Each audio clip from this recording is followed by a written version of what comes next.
Hey, what's up, lightboltjoe here. Today we are going to discuss the 2003 comedy sequel feature film Legally Blonde 2, Red, White, and Blonde. So this has Reese Witherspoon back, Luke Wilson is back, Serena and Margot respectively are back in their roles. Jennifer Coolidge is back as Paulette. You have Sally Field as this new Congresswoman character. Bob Newhart is as here as the Sid the doorman. So we go from, first one we go from California to Massachusetts. This one we go from Massachusetts to Washington, D.C. And so, why is Elle in Washington, D.C.? Well, she's trying to find Bruiser's mom to invite him, Bruiser the Chihuahua, to invite her to Elle and Emmett's wedding. That's going to be taking place on in Fenway Park in Boston, Massachusetts. So she hires a private investigator. He tracks down Bruiser's mom. She is an animal that is being tested upon at this clinic, this research lab that tests on animals. So Elle goes to Washington, joins Sally Field's congresswoman's, party, and so not party, team, and tries to get a bill started called Bruiser's Bill to ban animal testing in the United States. So then there's back and forth and blackmail and who's giving whom money where in Washington. And nothing's changed in all these years. About 20 years later, since this movie came out, nothing has changed. And it's frightening to see that. Very frightening to see, money talks.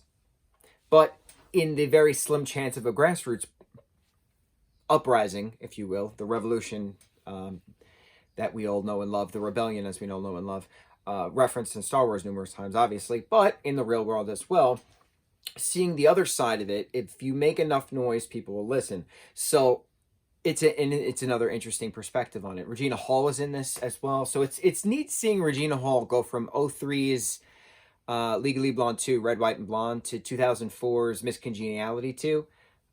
It's just so funny watching her go from one to the next, literally year after year, opposite Reese Witherspoon in 03, and then opposite Sandra Bullock in 04. Same aspect of women empowerment. Very cool. Regina Hall is awesome. So the bills eventually passed and all is right with the world, and Emmett and Elle get married in Washington, D.C. over the home plate that Kyle, the UPS guy, brought to Paulette from Fenway Park in Boston to have it all Boston, D.C. together. And Emmett's like, hey, where do you want to move next? And she's like, I got an idea. As they pass the White House, and she winks.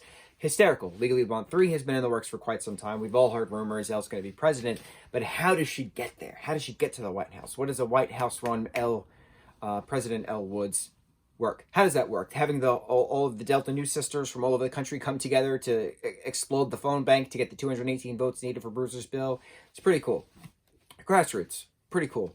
So it was nice seeing that empowerment aspect of the working class. It was nice seeing the empowerment aspect of the animal rights activists. It was nice seeing the empowerment aspect of the feminists. It was nice having everybody come together in regards to this one particular thing. If only it always worked that way. It'd be great. It'd be wonderful. So the most iconic meme in Legally Blonde 1, 2, as well as the musical, it's a screenshot of Reese Witherspoon in a hat and a red, white, and blue scarf. And the next screenshot is Paulette saying, oh my God, you look like the 4th of July. Makes me want a hot dog real bad. That comes from this movie. So every 4th of July, you see this circle the social webs, specifically in the gay community, the social media of the gay-run social media, if you will. We always post all of that. You look like the 4th of July, makes me want a hot dog real bad. That is from this movie. It's not from the first movie, it's from this movie. So to have the most memed aspect of Legally Blonde being from the second film, not the first film, it's pretty interesting knowing that. Fun little social media fact for you. Good old hashtag, good old viral aspects. So Legally Blonde 2, Red, White, and Blonde, great comedy film. Another nice chapter in the Legally Blonde franchise. Whenever the third comes out, cannot wait for that. On to the next review. Mucho mahalo.